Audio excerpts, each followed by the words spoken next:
Good day, everyone. How are you on this fabulous, fabulous Thursday? And this is Power Hour Coaching with me, Bernadette Boas of Ball of Fire Coaching. I always get very revved up for today and for this particular Power Hour. Power Hour just makes me all, kind of energized as well. But I also get excited because this is your opportunity to get the support, the coaching, the tips and the advice that you need so you can be making transformative changes in your career, business, or life.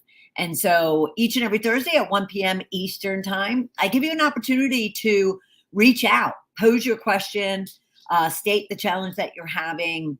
And even if you're not here necessarily live, you can always, before, during, and after, be posting your question or challenge and allowing me to reach out to you directly and get you some tips and advice and support that you need.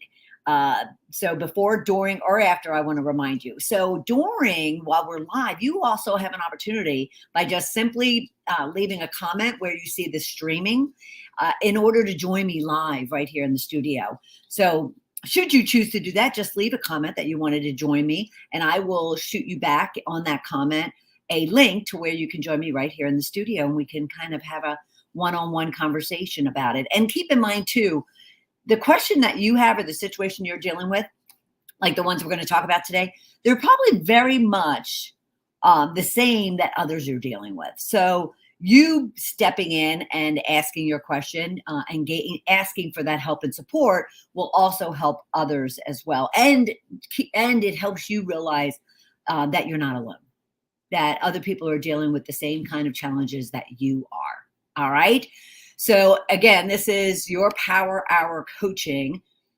And I'm giving you that opportunity to ensure that you're getting the support that you need. All right. So let me highlight the question that we're going to talk about, and then we'll talk a little bit about kind of the approach that I'll be taking during today's session. And then we will dive into getting the tips and advice that will help at least these two individuals and maybe yourself to move forward.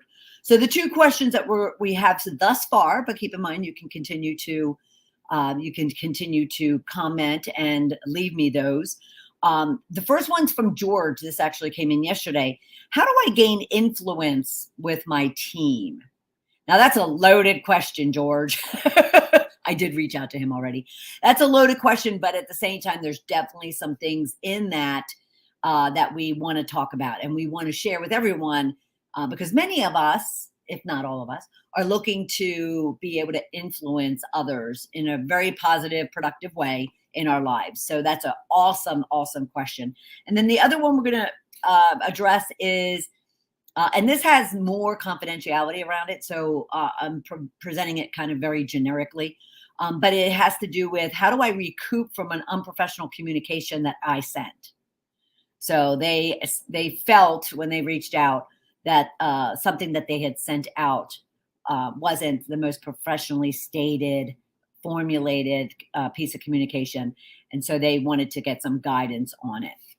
All right. So a little bit about kind of, how I go about these type of Power Hour coachings and what you can kind of gain from it.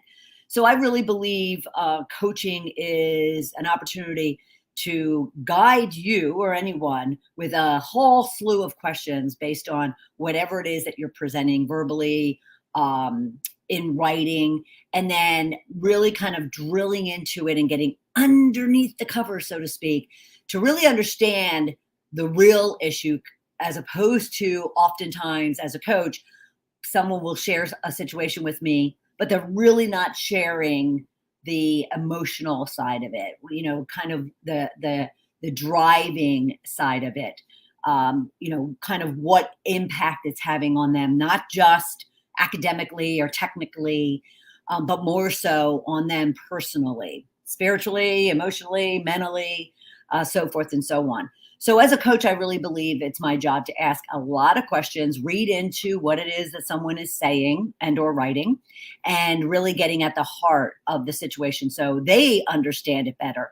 More importantly, that series of questions is meant to steer them to the answer, to the solution, to the decision, to the opportunity, whatever the case might be, without me having to draw that conclusion for them, unless, we're at that place where then they're, looking for some specific guidance and tactics and actions and advice. So that's how we will model against these questions, because when you send me a question or a situation, I'm going to get with you directly, and we can actually, even jump on a call and have a deeper dive conversation into it. But then I do want to model them here because, like I said, so many of you also might be challenged with the same question or situation, and therefore the advice would help you as well. And we won't get into, because typically, my conversations could be anywhere from 10 to 30 minutes. And we won't get into all that, but I will definitely make sure we hit on the big tips and advice and answers to what it is that is being positioned and provided to me. All right. Oh, Lee. Okay.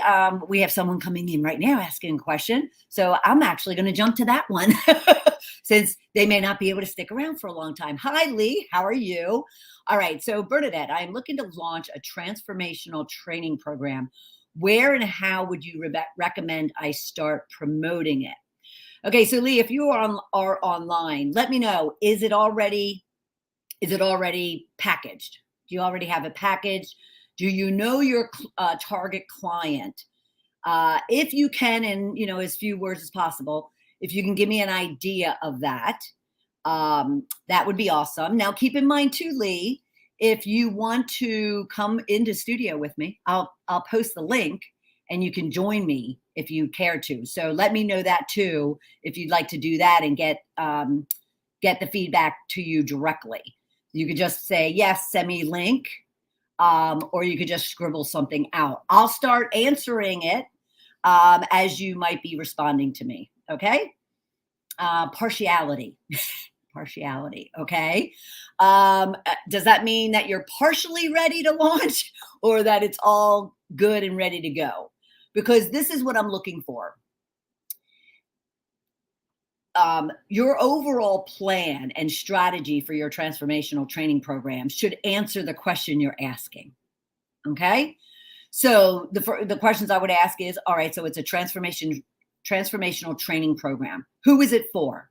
Who is your ideal target client? And I will coach you to say, do not tell me everybody is. Who is that niche group of people? Let's do in studio next week. Okay, that's fine, but stick around, because I am going to answer this question since it's positioned right now. So the first thing I would ask Lee, or anyone who has the similar question about they're getting ready to launch a program and they're looking to figure out how to best start promoting it, the first questions, you need to ask yourself, because they're going to give you the answer, is who is your target market? Is it corporate? Is it entrepreneurs? Is it stay-at-homes? Is it men? Is it women? Is it professionals? Is it not professionals? Is it 20 to 40 somethings, or is it 40 to 60 somethings? Is it, certain levels of a corporate organization, like senior, executive levels, or is it for, entry levels?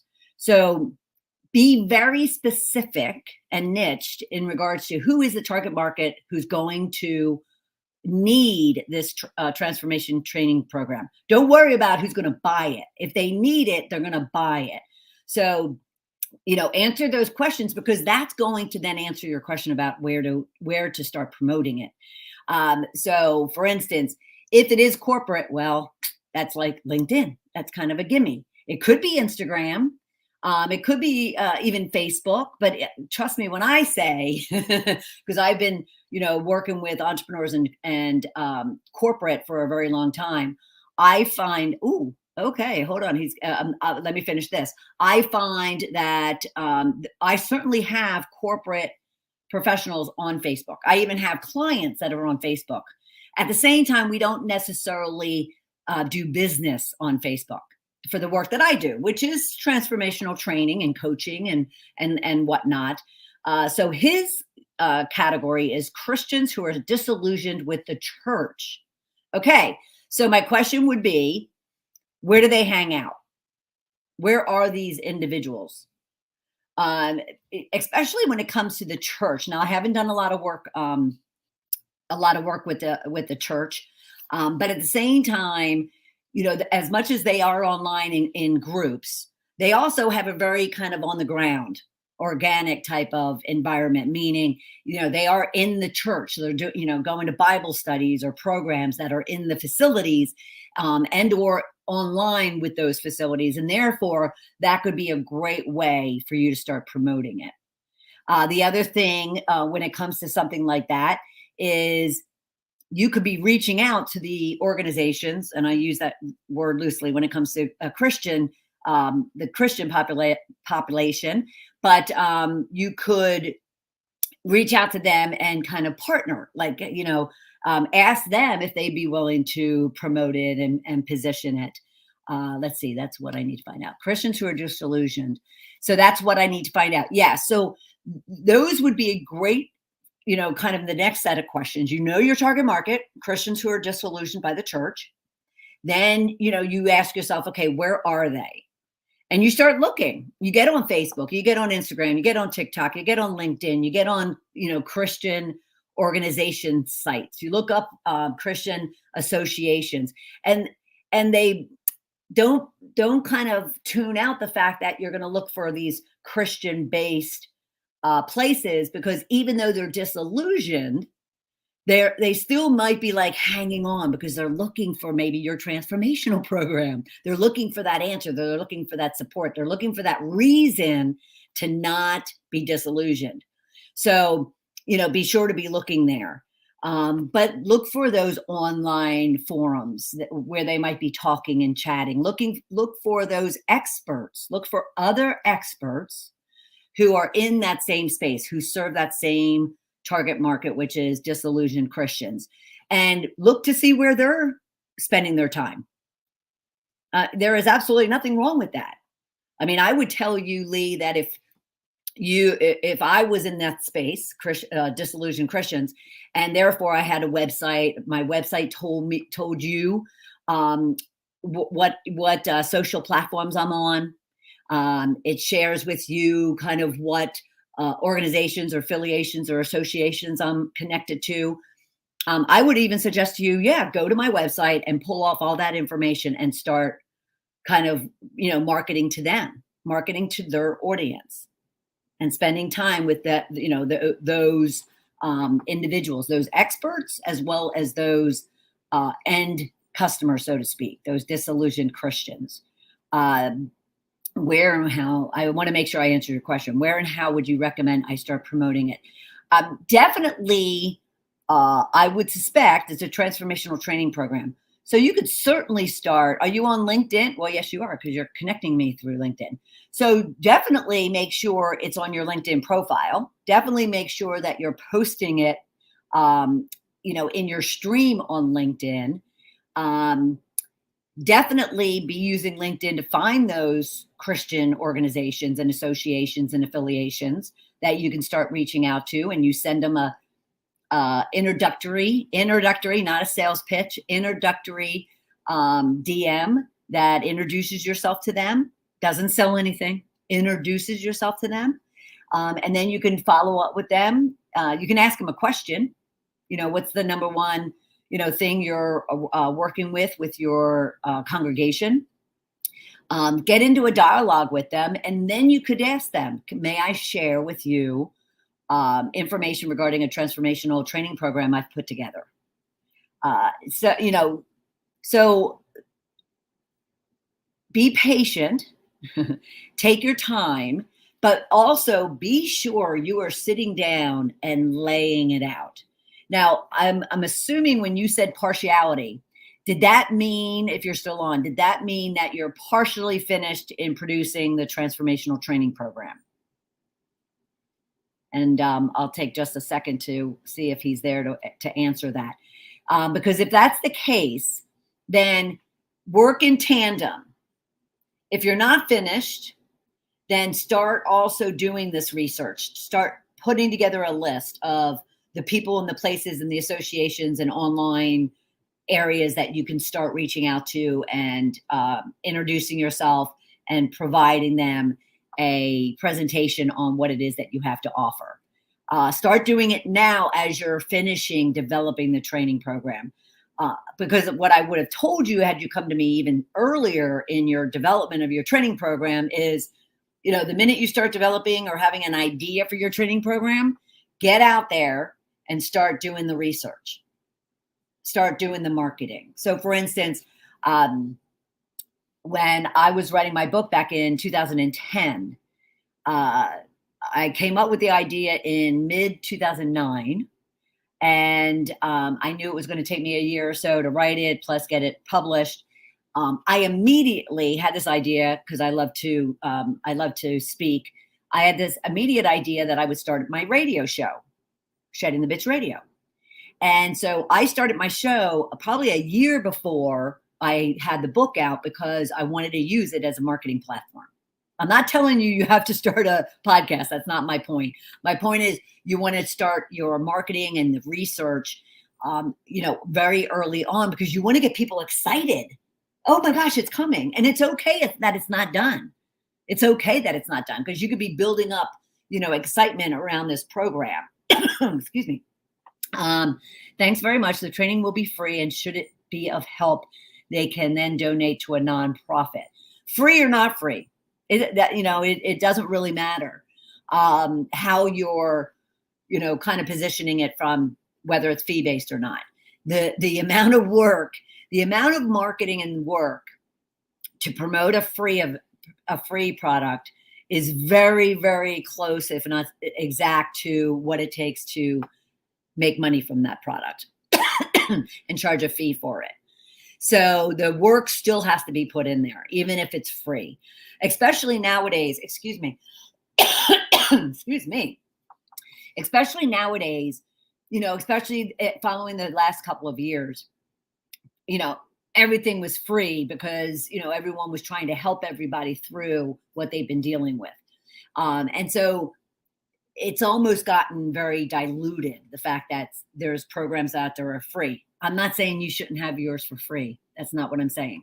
But what my point being is, it's just, you need to do just as much work and with a good amount of time that it would take for you to then market it and position it as it would if it was a fee-based program.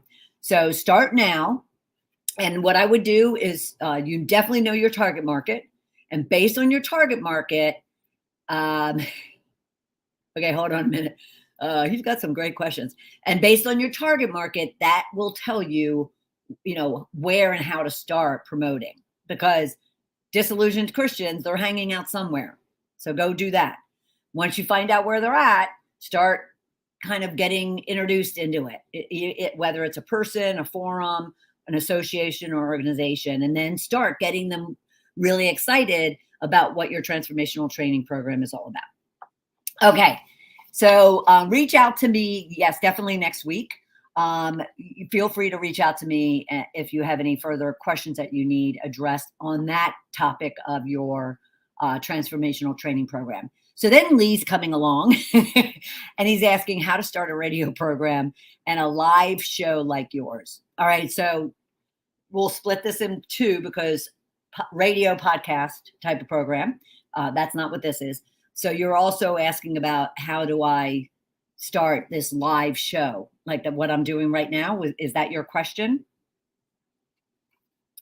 And so the first question I would ask anyone, if we're going to model coaching during this session is, again, there's things underlying that. The question sounds very academic and I can answer it very easily, but yet what I would want to know as a coach to make sure that I'm supporting what it is that you're really looking for is I would want to know what's prompting this question. Yeah. Okay. So, and what's prompting this question is, so if you wanted to share, Lee, for what purpose and outcome or result are you looking to either start a radio program or do some of these lives? Because again, I can get into technical how to do it very easily, but I would never go there first with a client because that could send them down a rabbit hole they really don't need to be. Not everybody's meant to do lives. Not everybody's meant or have a purpose, I should say, to do lives or a podcast, radio show, so forth and so on. So again, you want to be asking yourself, why would I want to do a radio show? Why would I want to start doing lives? What is my goal and objective? Who am I serving?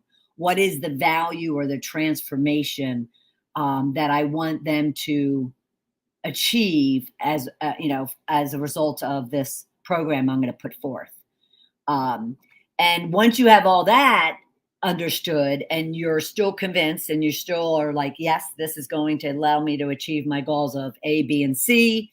And I understand that it's going to take me to do 1, 2, and 3.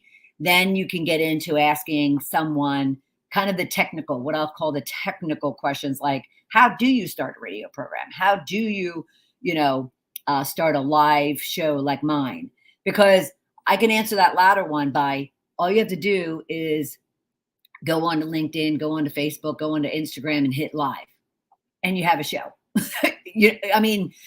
Because technically that is how easy it is. But build a following by interacting with future participants of your training program. Awesome. So what I would do is this. I would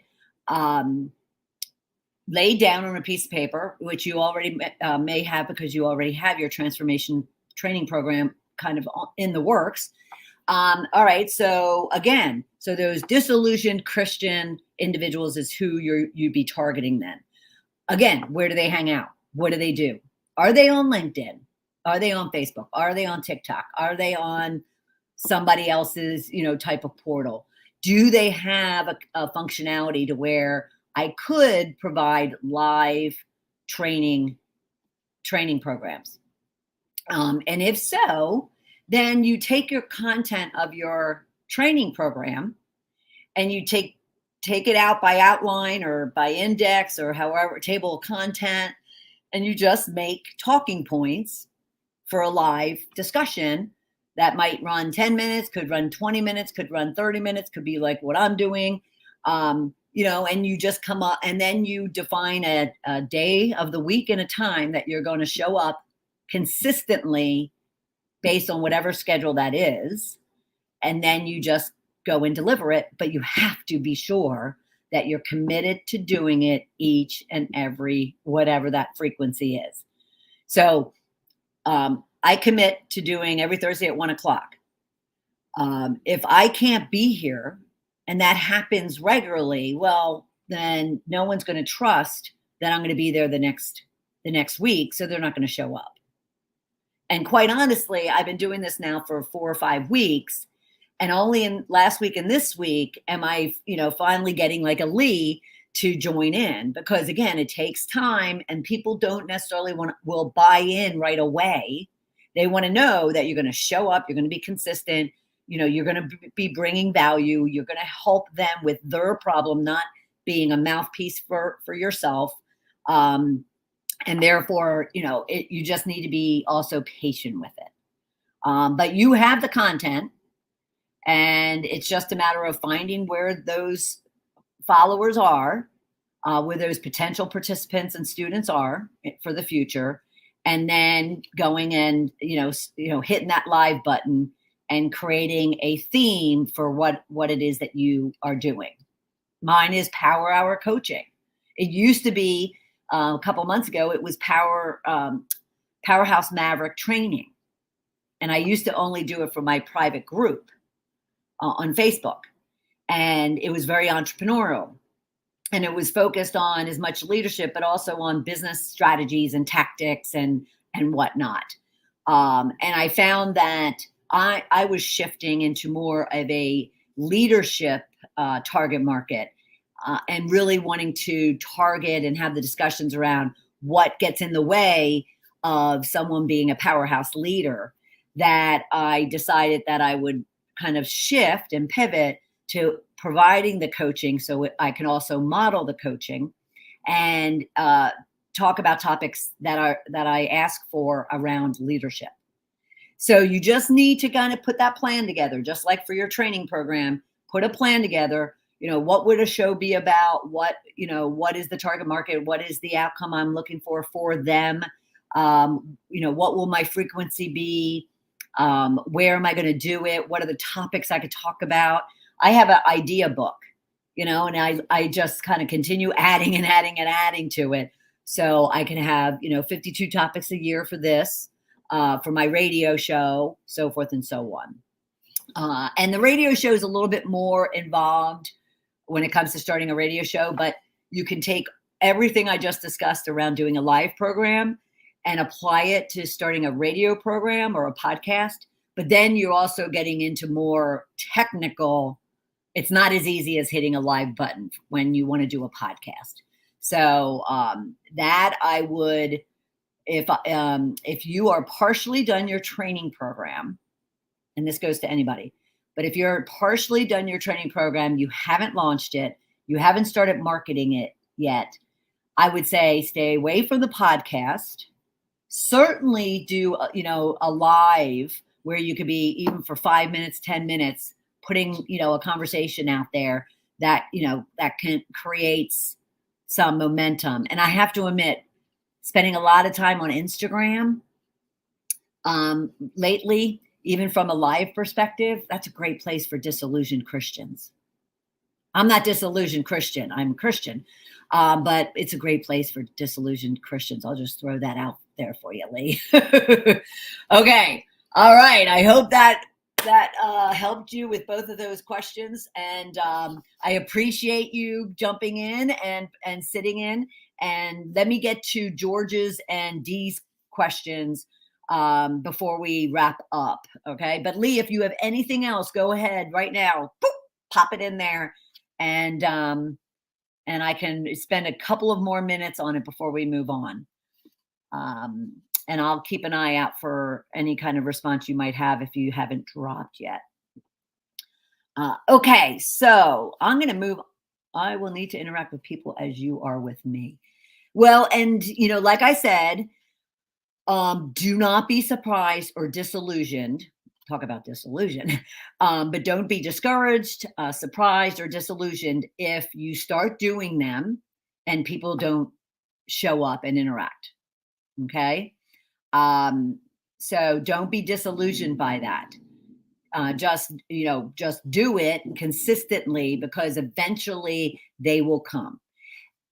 I will add though, as long as you are grounded in kind of the purpose you're having, the conversational outcome that will satisfy your viewer or listener, and you are very audience oriented versus you oriented, then people will eventually find you.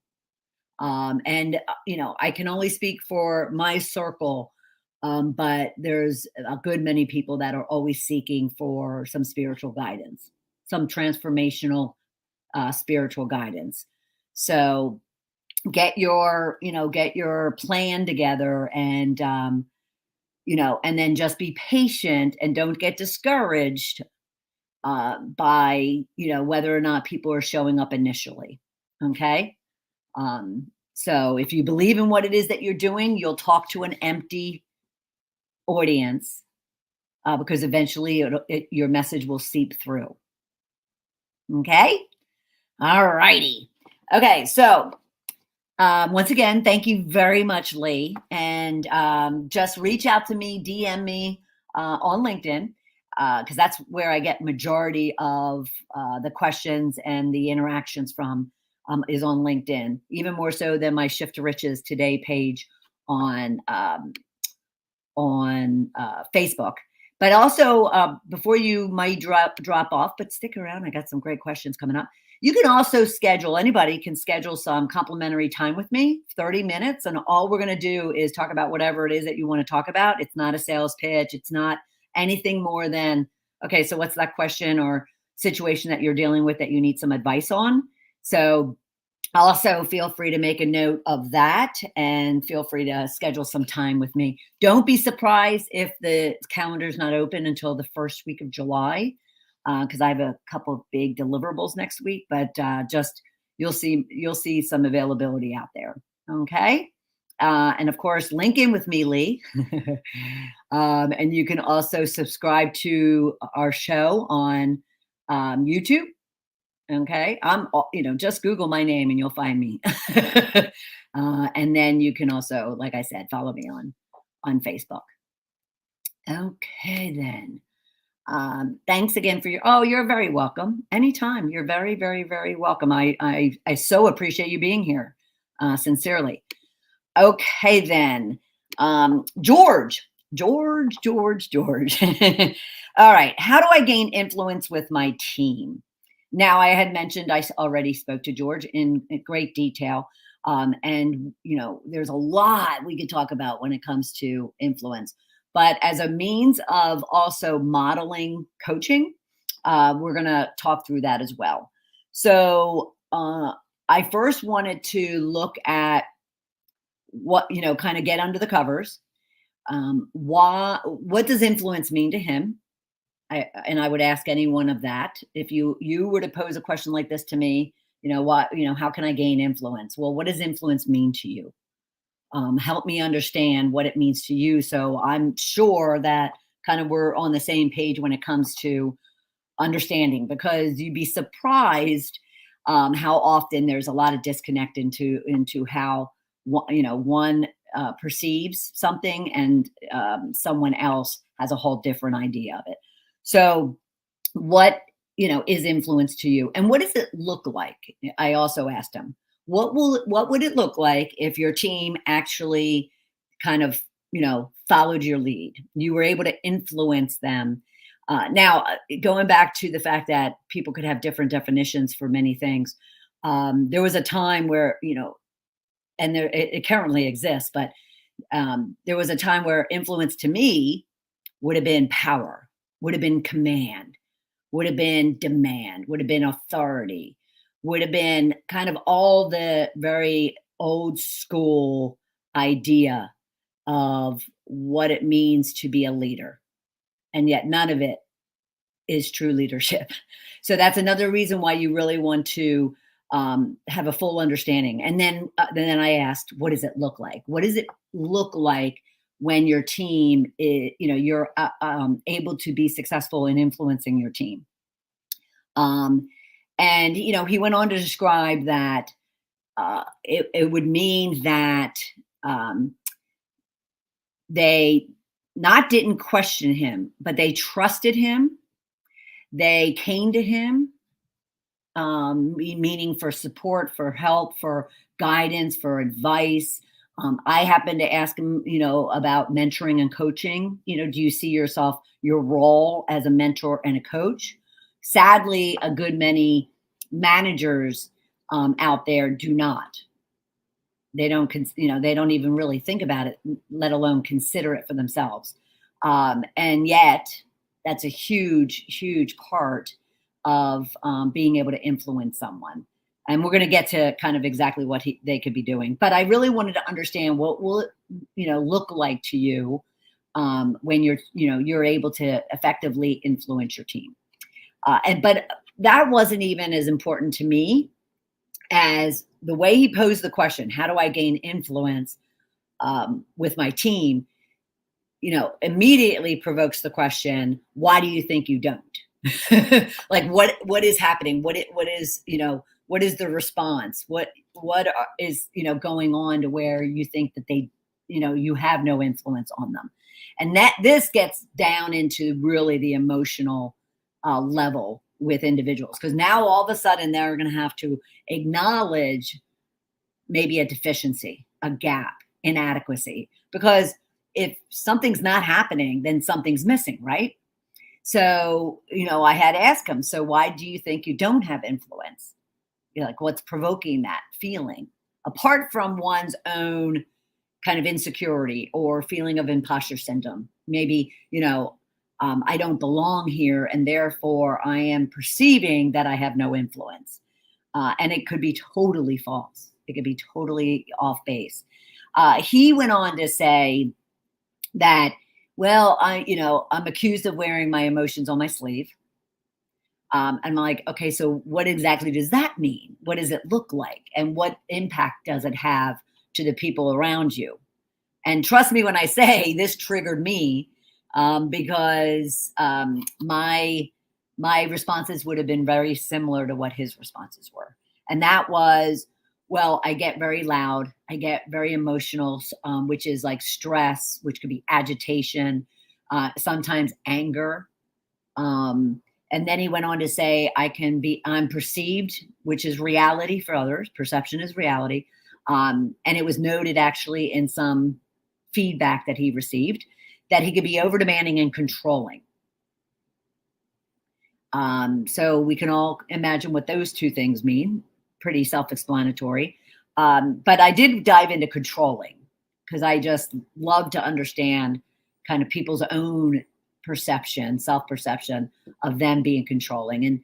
And his was that he doesn't have a lot of trust in the people around him, personally or professionally. And therefore, the controlling aspect is really around the fact that he feels like he has to, kind of have a grip on everything. He has to be in on everything because he doesn't trust other people to do the job, do it the way he would want it in the time that he would want it, so forth and so on. And then over demanding actually also related to the fact that because he's a workaholic, he thinks everybody else should be around him. And then he's very task oriented. Now, this is an individual with 2 layers below him. So obviously, even with 1 layer below, and you want to be a true leader, and especially one of influence, you have got to kind of leave the task to your team, trust your team to do their job. So you can be the one in the front leading them, not pushing them from behind, but leading them from the front. And that will support you being one of influence. So emotional, over demanding, controlling, and task oriented. How many of you know those type of people? Trust me when I say obviously shedding the corporate bitch tells you a great deal about my own story. That being my book, Shedding the Corporate Bitch, Shifting from Bitch to Rich in Life and Business. That's exactly who I was. And I saw it as power, position, and prosperity. Those were the 3 things that I wanted. So when I asked him, so what do you want? What is the ultimate goal you have, in your team being led by you? And, his response was, I want all of us to be happy. He didn't use that word. He wanted all of us to love our jobs. He wanted all of us to be successful. He wanted all of us to work together and to achieve our goals, so forth and so on. So he had all the right words when we had the conversation. So I said, well, so what's breaking down? So how does you having kind of the altruistic end goal of everybody being happy and being successful, how does it break down to where you are wearing your emotions on your sleeve, over demanding, task oriented, so forth and so on? So that's why I say we can't spend all the time that I would have with a client when it comes to this type of thing. But because we have to get under the covers and we have to kind of dig into the junk, what I call bitches in my world, the fears, the insecurities, the doubts, the negativities that someone is dealing with that is causing them to act out in these ways that are totally contrary to what they want, but that is how their reality is. So this is what we discussed, and these are the tips that I would share with anybody who's looking to gain influence with those around you. First off, you need to build connections and relationships with people. Your team members are people. they want to, wake up in the morning and walk into a building or walk, to their desk, and they want to feel valued. They want to feel like they're contributing. They want to feel important. They want to feel heard. They want to feel like they're contributing to something, that they're not just somebody's taskmaster or somebody to be controlled or someone to deal with someone's, emotional baggage. And so if this is what I said to him, and I'll say to you, if your goal is that you want everyone, not just yourself, everyone to be happy and fulfilled and successful, then you need to really consider what is that going to mean and look like for those individuals. What do I need to do as their leader to then ensure that they are happy and fulfilled and successful? And the first step in doing that is to build connection and relationships with them. They're not robots.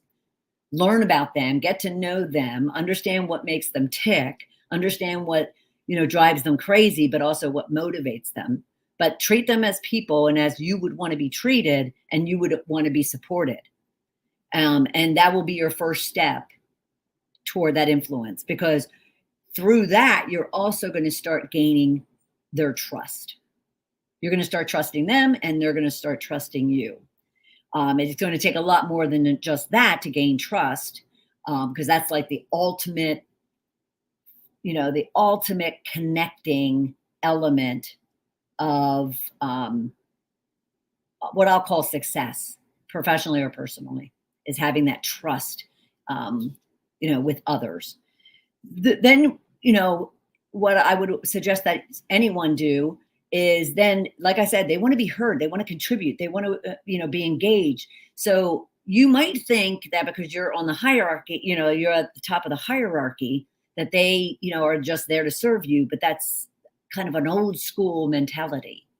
They want to be engaged. They want to be heard. Therefore, ask them, include them, involve them, challenge them, motivate them, hold them accountable, but kind of ensure that, they are part of the team, that they are part of the end goal, not just people there to get the work done. They want to be engaged and contributing. Then, of course, you definitely, absolutely, through all of this, is you need to be a really strong listener. If you want to gain influence, you just need to kind of listen, be intentional about learning and understanding, because then you can be intentional about what you say when you say it. You can be intentional about the questions that you might ask, the challenge or debate you might raise up. And trust me when I say, if you are doing things with a lot of presence and self-awareness and intention, people are going to notice that. And therefore, you're going to have more influence, because now they're going to trust that, this person isn't wearing their emotions on their sleeve. So I can't necessarily trust that they're going to give me a logical and emotional, what's the word I'm looking for? And, a complete answer to what it is that I'm asking, or the challenge that I'm bringing up. Definitely his one challenge about wearing his emotions on his sleeve will always be a challenge to him having influence if he doesn't get it under control. So that's why I bring up, if there's any adjustment or shift he could be making, it could be the fact that he spends more time listening and observing for understanding and knowledge than reacting and kind of putting himself in the middle of things and feeling he has to be the one who's, driving the ship. But listening is key. And then, of course, all of these have to do with self-awareness, as I mentioned. Self-awareness in one's behavior, on one's, even their body language, their tone, their approach. Leaders are there to, kind of, lead from the front, as I mentioned, but more so allow them to take on the role and the responsibility that they have, make the mistakes, take the risks, have the awards and the accolades and the recognition Because if your team's successful, you're successful.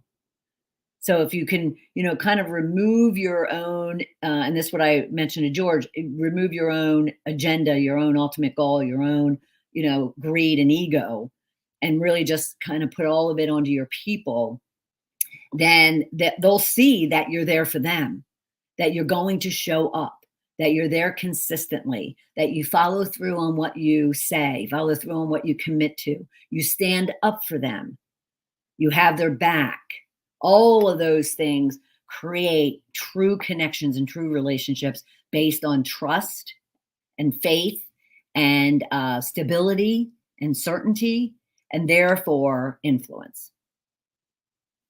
All right. So those are just some tips there. All right, let's get to D's. And I mentioned at the very beginning, I had to really genericize this because even though I was I was told that I could talk about the situation, I don't want to reveal anything specific. And so the overarching situation is, how do I recoup from an unprofessional communication that I sent? So first off, if you came to me with this type of situation, I would have you either show me what it was that was written, or go through it in very, specific detail as to what was said, responded to, reacted to, so forth and so on. So it was a email communication, and someone was calling her out passive aggressively in a email that she screwed up on something. Now, when you first read it, if you were to first read it, I had to ask her, like, why did you react to this? I mean, it's very well written. I wouldn't take it defensively or offensively. So what is it that, you reacted to, and why? Well, it turned out that it was actually not the exact words. It was her knowledge and perception of this individual that she's known for quite a while, and that this individual is very consistent in kind of putting things in a very passive aggressive, politically correct way that calls somebody out of making a mistake, and wants to ensure that they maintain their reputation. And so when she explained to me that, well, it's more so because I know her and this is what she does all the time, so forth and so on. And I said, then is there any way that you overreacted to this? That it really didn't deserve the response that you eventually made? Is there a chance that you overreacted to this? And and she acknowledged. So then she goes on to say, I said, okay, so then what did you do? Like, so where did you, send an unprofessional communication? And she went on to explain that, well, she responded. Oh, I should mention too, that this email wasn't just a one-on-one, which in corporate, it's amazing. So it wasn't a one-on-one, this individual happened to include two higher level bosses of this individual's, of D's. And so, so I said, okay, so then how did you respond? And what did you say? And who did you send it back to? Well, it was sent back to everyone. And it was kind of a tit to tat, I'll call it. And that's what I told her. So I'm not telling you anything I didn't tell her. So it was kind of a tit to tat. Well, this is how she put it and what she said. So I came back, defended myself in such a way, which was, if she took this person's comments as passive aggressive, then her comments would come across the same way, because it was kind of positioned the same way. But again, even her response did not appear in writing to be anything more than, well, this is what happened or didn't happen. Although she did deflect responsibility, she didn't know she was responsible at the time, but she deflected, and and this is what you do to solve the problem, was her response. So both correspondents looked fine on the surface. But then as you start having conversations, then you learn that, well, there was a lot more, that was meant to be interpreted from those words, although the two bosses would not have picked up on it. They wouldn't have, because they don't know these two individuals as intimately as they know each other. So then I went on to say, okay, so your email correspondence was just fine. However, I would have suggested to you that you pick up the phone and call her. And if you feel that this is what she was actually saying that you were offended by, then confront that directly. Oh, I did that. Okay, great. Awesome. She does that. She went on to say that, which a lot of individuals do, is when they are uncomfortable with conflict or a confrontation that's about to happen, and they were offended or hurt by something that was said or done to them, then they will create kind of a joke about it to kind of put it out on the table. They'll say it in a very jokingly way. I've learned over, the last number of years, by my own behavior, is that's passive aggressive. If you are looking to have a mature conversation and address a mature adult issue about being disrespected or mistreated or whatnot, then you kind of need to leave the jokes aside. And it's been a hard lesson for me to learn, let alone when I now coach it to many of my clients. And so I said, is there a different way you could have presented that than in a joke? And I said, could you have simply have said to her, hey, we've known each other for a long time, and there's just something that has occurred, multiple times that just offends me, and I'd like to, bring it up to you. And then just ask questions about the situation. So then she can provide feedback that might all of a sudden change your opinion as to whether or not it was meant to hurt you or not hurt you. And I know I'm being very vague, but I'm trying to respect, the actual details of the situation. So we talked through that communication that, again, when we are triggered, if you are triggered by a piece of communications that looks like it's being disrespectful or offending or not appropriate in any way, shape, or form, or just pisses you off, before you react, I would always suggest to pause, sit back, take a breath, look at it again, and then initially ask yourself, is this worth my time and my energy and my angst? Or is this just something I'm going to respond and yet not have any type of emotion in it? And yet, if it is also to the degree that, yes, I'm being, disrespected and offended, blah, blah, blah, well, then again, pause, breathe, and don't stoop down to someone's level. Don't do that, because that's not helping anything. Find a different way to address it. And for me, when it comes to something like that, I prefer to address it directly, not through email, but get on the phone, get on a Zoom, do something, but get it more direct.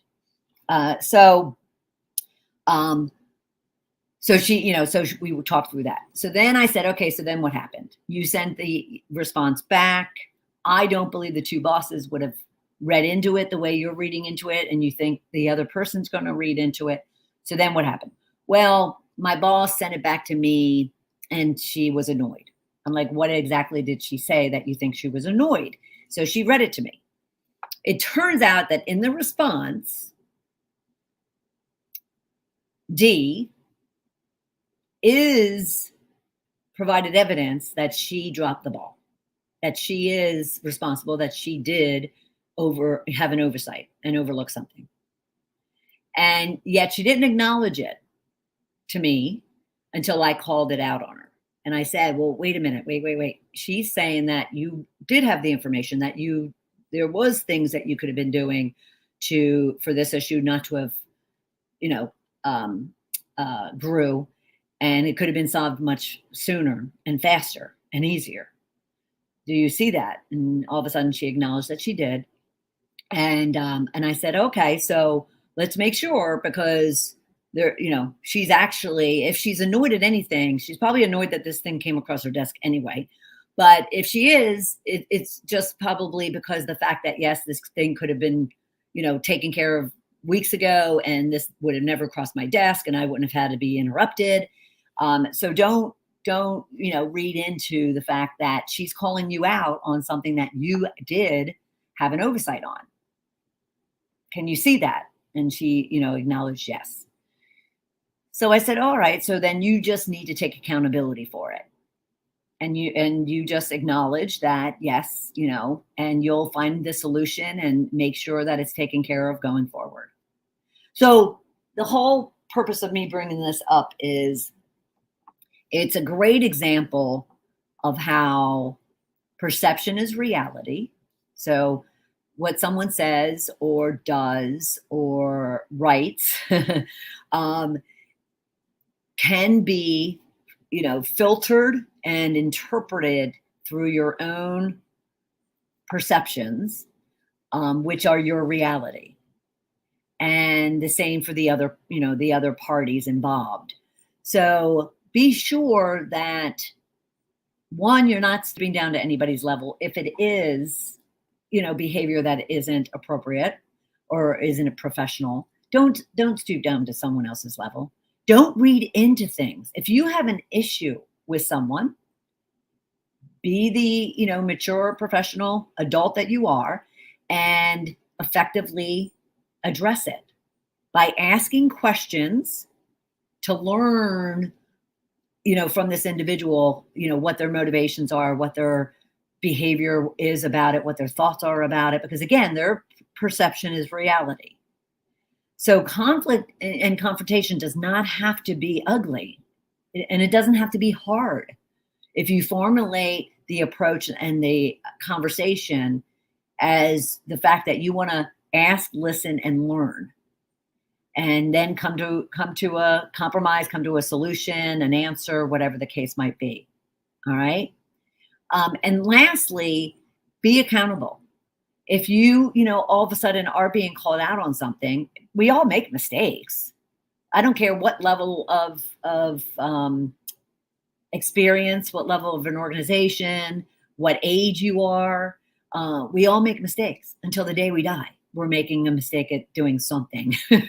So, be okay with that and acknowledge it, and just find the solution for it not to happen again. And, try hard not to let it totally sabotage and derail your confidence, your outlook, your feelings of self-worth and value. Because it's majority of the time, these situations are almost kind of forgotten by the other parties very quickly. That saying, you'd be surprised at how little, others think of you. When I first heard that, I was just like, what the hell? Oh, I don't know what that means. You'd be surprised at how little other people think of you. But when I realized how debilitating it was for me, thinking that any mistake I made, or any screw up, or any, embarrassing situation that I made, I kind of blew them up in, out of proportion to such degree that it was almost like my life is going to end.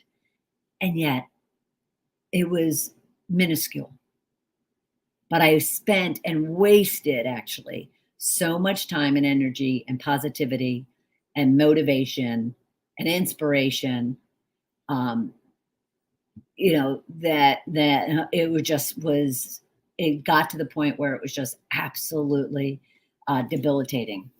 And so I don't want anyone to get to that point when there's just such easy solutions to it. And I'm so glad that Dee reached out to kind of drill into that and be open to receiving the hard feedback and coaching that I provided her.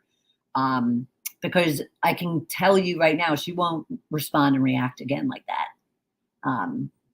She won't, because she sees kind of how it's not worth it. All right. So again, as we close up, I want to thank Lee. I want to thank George and Dee for their questions. And at any time, if you need to have a conversation with me, 30 minutes, complimentary, bring me your question, bring me your situation, your challenge, and let me support you, I'd be honored to. All right. See you next Thursday at 1 p.m. Eastern Time for Power Hour Coaching. Talk to you soon. Bye.